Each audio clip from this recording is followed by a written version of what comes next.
This is the Talk CNY Economic Champions Miniseries presented by NBT Bank, a podcast by Center State CEO, Central New York's premier leadership and economic development organization. This series will shine a light on local businesses making an impact in our community and driving our regional economy forward. Whether it's new jobs, company milestones, business expansions, investments in operations, or DEI initiatives, join us as we celebrate CNY's economic champions. Today's conversation is with Tom Huegel, founder and senior partner at Wireless Business Group. Tom brings his clients over 35 years in the cellular industry, primarily working in corporate sales and engineering. And if you think you know what I mean when I say cellular, stay tuned because today we are not just talking phones, we're talking drones. Today we are here with Tom Huegel, senior partner with Wireless Business Group. Tom, thank you so much for making time. Thank you, Kate. I appreciate it. Thanks for having me. All right, wonderful. Well, first, let's get to know Tom. Let's hear a little bit about this awesome individual before we learn about his company. I am originally from Utica, New Hartford area. Grew up there. Transplanted out to Syracuse, so I went to school at Syracuse University. Graduated from Newhouse a long time ago. And transplanted out here, stayed out here, got married. I have 3 kids. I'm recently a grandfather, which is frightening for a lot of reasons. Age most important there. And love Central New York and have no intention of going any other place than Central New York. So I am very much a Central New York native. My family's kind of scattered everywhere. I've got a brother in Oregon, a brother in Toronto, but this is my home. So yeah, plan on staying here. All right, awesome. Would you mind elaborating a little bit on what is it about this area that is so meaningful to you? Well, that's a good question. I love the snow, believe it or not. Yeah. I love the snow and love the 4 seasons, which is kind of a typical answer for somebody in Central New York, but I absolutely love the 4 seasons. I also like the fact that you can get to New York, you can get to Boston, you can get to Toronto, all kind of within 4 hours of this area. Yeah. So it's a kind of a good central point to reach other places, if you will. But I just love the kind of the Adirondacks. It's such a great place. And it's a great place to raise our kids. It's very affordable, great school district. So there's so much here that keeps me here that I can't ever foresee leaving. So there's a lot of good reasons to stay here. Yeah, awesome. Great reasons to stay anchored. And hey, 4 seasons, just because it's a common answer doesn't mean it's not a great one. No, I know. It's true. Yeah. No, I love the fall. Love to play golf in the fall with my buddies. So yeah, absolutely love the area, love the kind of the natural resources. So. Yeah, that's wonderful. So you mentioned Newhouse. So does this mean a communications background, advertising? Communications background, yeah. So I graduated with a degree in broadcast journalism. Oh, very cool. Yeah, and became a radio reporter at WHEN many years ago. It was kind of short-lived, but you're coming full circle. I am. We're on the podcast. No, look at here I am again. Yeah, I've got a face for radio. So here I am, full circle. Yeah, absolutely. Awesome. All right, so you had this background. So between then and now, in your role with Wireless Business Group, help us understand what's the history along the way. I know. Spent all that money to go to school, and then I ended up doing this. I was telling Brittany, I actually went for a job interview. So I was working at the radio station, but I went for a job interview and with a headhunter, and the woman said, "Look, there's a company here called Cellular One. They're installing phones in cars. Do you want to do this?" And I said, "Not really." She said, "Well, give it a shot. Try it." So I went. It worked out. And got into selling car phones many years ago. Car phones when they were installed in the vehicle. Ever remember that? So the phones were $2,500 each. You had to lease them back then. There was no such thing as I shouldn't say that. We had the Motorola phones, like a Motorola 8000, a big heavy brick phone. Yes, if you're listening, Tom is making this gesture to demonstrate the largeness of the phone. It's fantastic. Yeah, like a 2-pound phone. Hey, you want a $2,600 2-pound phone? Yeah, yes, I do. Bicep curls for the day. There you go. And it worked out. Fortunately for myself, we were right on the cusp. When I say we, my business partner was also involved in Sam, we'll talk about Sammy, but right on the kind of the cusp of this explosion of cellular. So people kind of caught on to that idea that when you're out and about, having a phone in the car can help for business purposes. But I tended to sell it back then just simply on safety. So if you broke down on the road or whatever, you'd have a means for getting in touch with somebody. So while coverage was very limited, while service was pretty expensive, we did quite well. The company did very well. And it also helped me with a lot of the interactions that I have today with folks, meaning that most of the people that we sold phones to back then were CEOs, CFOs, COOs, because that's the only phones that really kind of company was giving out phones to that C level. Yeah. So it really was a great introduction for me, for my business partner, Sammy, into really kind of networking with a lot of people in Syracuse. So that in and of itself kind of helped kind of ground me into this area, because I developed so many good relationships with a lot of good people, a lot of really good people in Central New York. So Yeah, well, talk about getting on into an industry like right at the ground floor, like right at the wow. cusp. Yeah. It was it was somebody was looking down on me, because it was definitely the right time to do that. And I met my wife there. She was actually the 6th employee at Cellular One at the time. So for a lot of reasons, it worked out. Yeah, car phone. Maybe not for really... her, but it did for me. Yeah. Oh, come on. Yes. Okay. So cool. Really cool. Interesting start. Yeah, it was a great start. And then Cellular One became Singular, if you remember that, Singular Wireless. And then Singular became AT&T. So it kind of went through these migrations of different companies. But it created a nice career for me that was completely unanticipated, So I was very fortunate. Very, very fortunate, yeah. And then somewhere in there along the way, you changed from working for a company to developing your own. Company, and what inspired that? I was also very fortunate that when I started, I was in sales and got moved up eventually, and I ended up running our region, which was Central New York, essentially. So to Watertown, out to Utica, down into Ithaca.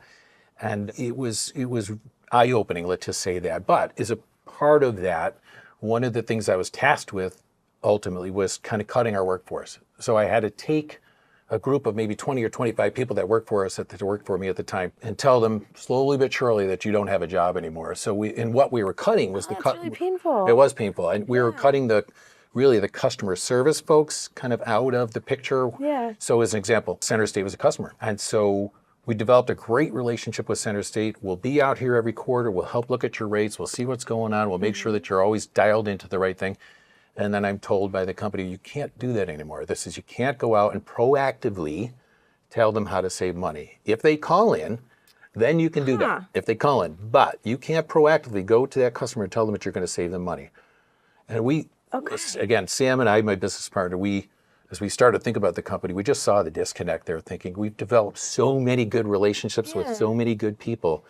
And now you're having to tell them, look, I can help you. Would you need a new phone or need a new service? But if you run into a billing issue, if you have a problem with something, you need to call an 800 number, or you can get online and try to manage some of the stuff yourself. Oh, no.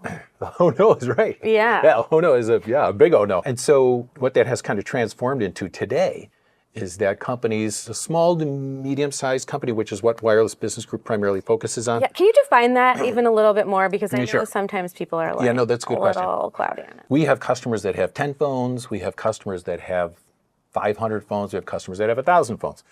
But kind of a sweet spot for us is like 300 to 400, 500 phones. And that's where the carriers are like, they're kind of ambivalent to that.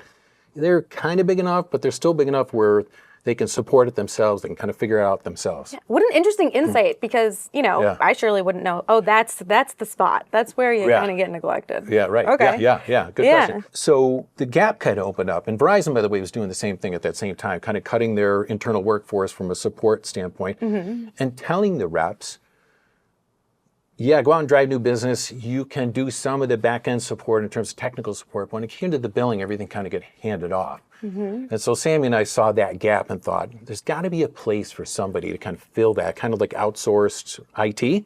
Yeah. And so that's really what we are at the end of the day. We're a customer service organization. So instead of calling an 800 number and calling overseas, you call us. We pick the phone up. We answer the phone, and we help customers. And the other thing is that we wanted to help customers kind of cut through the clutter. And what I mean by that is that Verizon says that they've got the fastest 5G service. AT&T says that they have the fastest. T-Mobile says that they have the same thing. So how do you kind of define for your company who has the right service? What are the best rates? And we thought, we're going to work with everybody. So we work with all the major carriers. So when we go to see a company, talk to a company, it makes no difference to us who you have. You have AT&T, Verizon, T-Mobile. It doesn't matter. The goal is to help you kind of create a better way to manage that account, manage your inventory of phones. So we're agnostic in our approach. We will help anybody, regardless of the carrier. And again, the goal is to try to provide the support we talked about, but also give them some good insight into what's happening in our industry. Because again, it's bananas. It is. It's so hard. If you have your own phone bill at home, your cell phone bill at home, open that up and make sense of it. That's what I always tell people. We try. It's not a successful endeavor, but no, yeah, totally. I think it can be really complex. There's a lot of different fees, and certainly if that is a passive process where you're not necessarily like encouraged or advised in one way or another, then how do you know how to move forward, or where you might be making mistakes? Yeah, more often than not, we'll sit down with someone and they'll say, well, you know what, the bill has been the same for the last 3 or 4 years or whatever that happens to be, so we pay it. Yeah. Okay, but maybe there's a better acceptance. Right. Yeah, and companies really had a hard time kind of understanding, where does it fit in within the company? Is it purchasing that looks at the bills and handles all of this? Is it IT?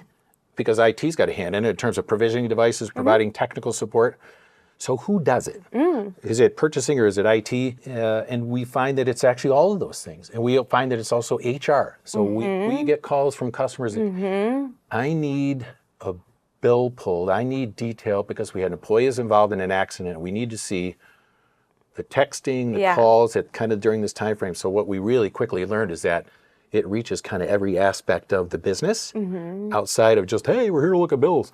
We're not here just to look at bills. We're here to do so much more than that, which we can talk about. But Well, I think as a fellow consultant, in a very different way, but as a consultant, being able to stand in as that translator, as that point of communication between departments is so important, because the way that, like, let's say it is IT that's making that analysis, or let's say that is purchasing, they're going to be looking through different lenses, and you can be the one to help them have a conversation with each other that makes sense. Exactly. Really well put. Yeah, very, very well put. That's right. And also trying to understand just the acronyms that are tied to all the things that are in our industry and trying to kind of sort through that and make sense of all that as well.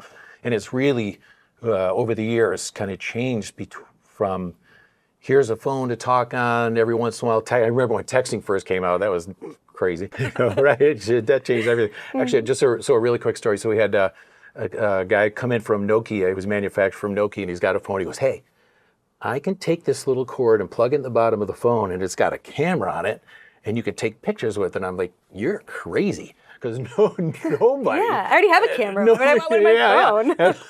Like, nobody's going to buy this. This is ridiculously stupid. Well, I was so much for prophesizing that.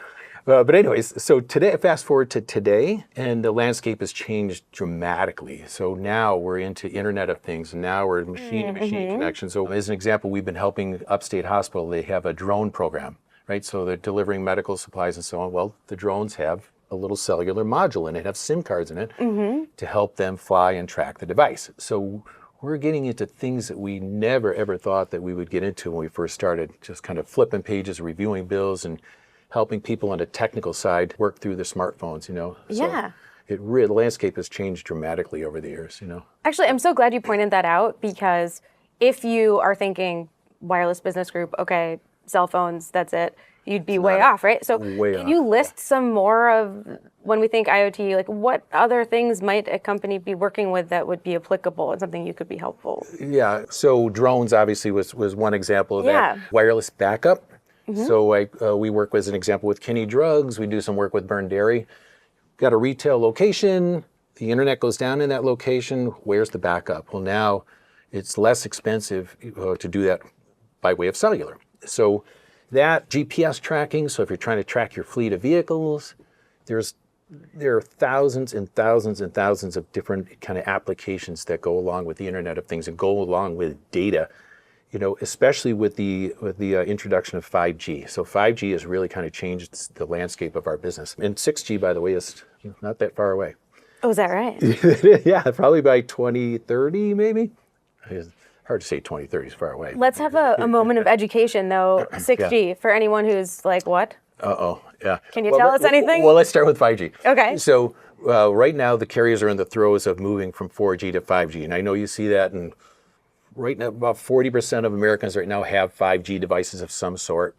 And the whole idea, the whole premise behind one migration to the next. So to your question about 6G. Yeah. This is the best way to envision this. The carriers only have so much bandwidth to work with, right? So there's only so much capacity where they can handle all the data that goes back and forth on their network. So when they go from 4G to 5G, think if they take a 3-lane road and they make it a 10-lane road. So now they've got a lot more bandwidth that they can haul all that data back and forth with. So the migration from one generation to the next, the last couple in 6G will be kind of reflective of that as well. They're just simply opening up that highway so that you can haul more traffic along the network, right? Oh, I love that visual. That's really helpful. Good, Great right? metaphor. Yeah, that's yes. a good one. So data, where cell phones were just cell phones and let's talk on the phone, data now is everything. And the carriers, they're brilliant in the idea that they're essentially selling content on a mobile device. And that's really what this amounts to, is that you've got people that are using it for YouTube or whatever they're happening to use it for. Data, last year alone in 2023, Americans used 100 trillion megabytes of data. So 100 trillion megabytes of data, which was up like 26% from the year before. Whoa, what a jump. Which is incredible. Yeah, the amount of data that was used in 2023 was equal to the amount of data that was used between 2010 and 2018.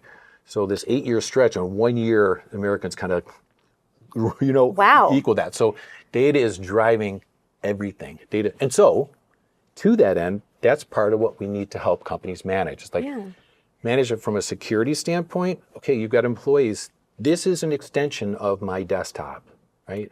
So how do I protect the data that's here? What's the right way to do that? Okay, so you do get into security. We absolutely do. Yeah. So and okay. this is more of the, hey, we're not looking at phone bills anymore. This is when we sit down with the company, we need to understand, like you do, we need to understand, okay, what are you doing today with cellular? How does it fit in operationally to what you do?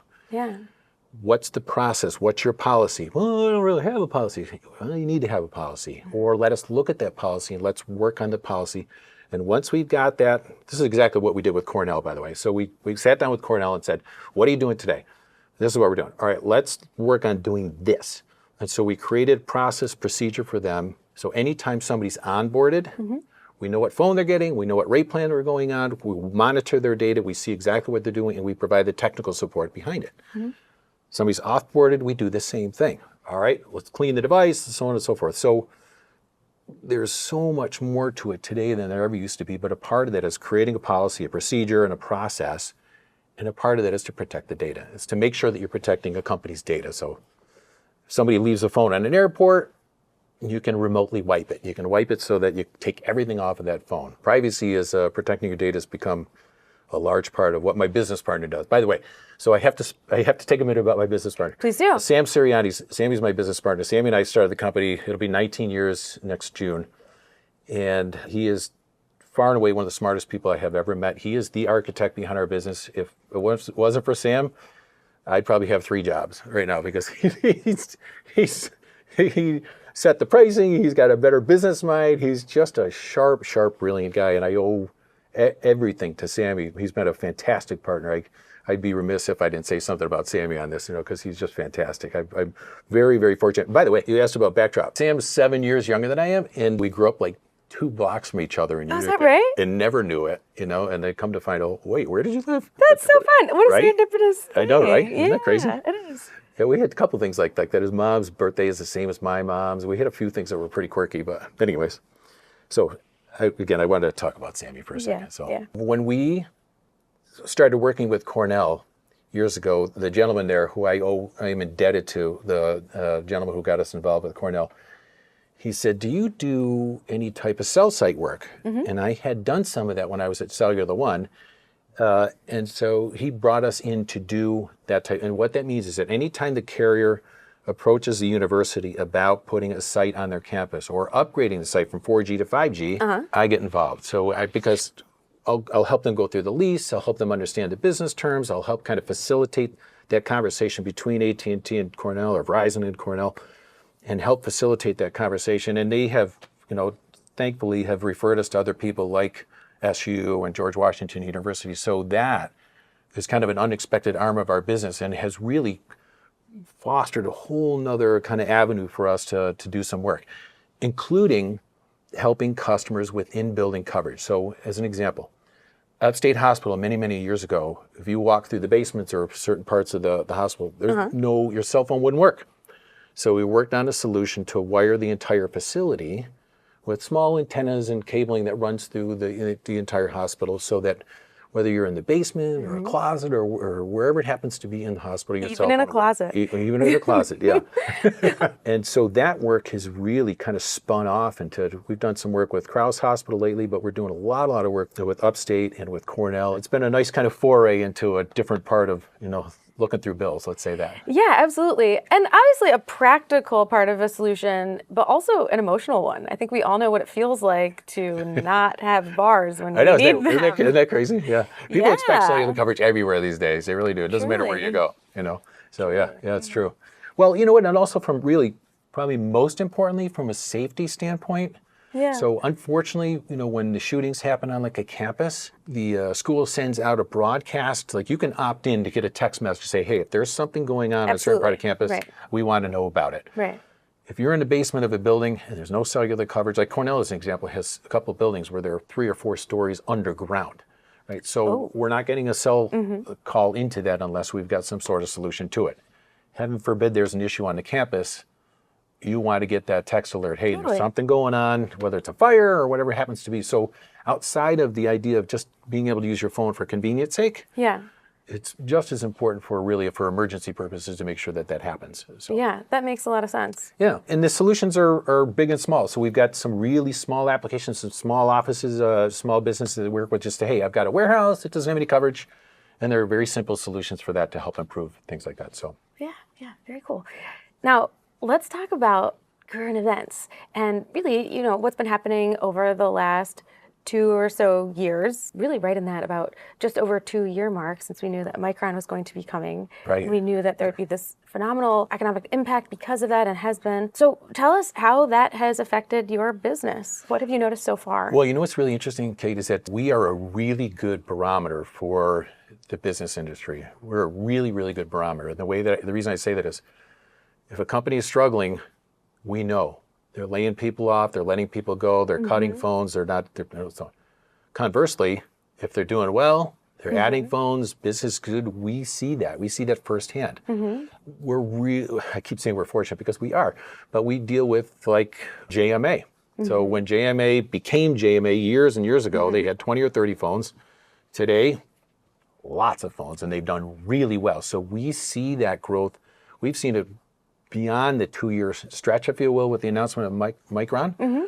We've seen it earlier than that. We've got a number of customers where, because of that growth, we have kind of a finger on the pulse of what that all looks like. Oh, that's very interesting. Yeah, we're very fortunate that way. So Burned Dairy, growing, adding facilities. Upstate Hospital, adding facilities, growing, adding phones, growth. So Micron is definitely something that we are very much interested in. And if they're listening, we'd love to do business with you. You wouldn't mind? No, not at all. I can send you a card or an email or whatever. Ever since Micron was announced, I could definitely feel a little bit different level of energy, not only in the meetings that we attend, but kind of the talk around Syracuse. So it definitely has us excited. There's no question about it. But again, for us, JMA has been such a nice kind of example of what growth looks like in our area, and a lot of the other customers that we work with, Northland Communications. A lot of good companies that we see that growth firsthand just simply because of what we do. And they use cellular in some cases as kind of that next step. So they use the Internet of Things like we talked about to help them advance their operations and the things that they do to kind of help drive their business. So again, we like to think that we're a pretty good barometer for what happens in our industry, and Micron is certainly exciting. There is no question about that. Yeah. And Center State, by the way. I have to mention Center State because they've been a customer for a long, long time. And we see the growth within Center State. We really do. We see the energy within Center State. It's been a fantastic partnership with them as well. So. Yeah, awesome, lovely. Well, what a perfect note to wrap our podcast on then. Awesome, yeah. Yeah, Thank you. Thank you. Thanks so much for being here. This is really cool. And no a lot of great little moments where we get to learn some cool things that maybe we hadn't known before. So appreciate that. Yeah, thank you. Thank you for tuning in to the Talk CNY Economic Champions Miniseries, presented by NBT Bank. Episodes of this Center State CEO podcast are available on clickcny.com and all major podcast platforms. After each episode, you can join us on Click, where we'll continue to talk about this topic and provide additional resources and links. In Click, you can listen to or watch every episode of Talk CNY. Click is Center State CEO's digital chamber platform where our members connect, learn, and receive support from our staff. For new episode reminders, be sure to subscribe in your favorite podcast listening app. If you are enjoying our series, consider leaving a quick review or a 5-star rating. I would recommend NBT Bank to any business. My name is Chris Palomino, and I'm the president of Atlas Fence. Chris had decided to purchase Atlas Fence from the previous owner. He had previous connections at NBT Bank. NBT Bank provided me equipment financing, doubling our entire production workforce. It's important to me as a business owner that the decisions of our banking relationship are made locally.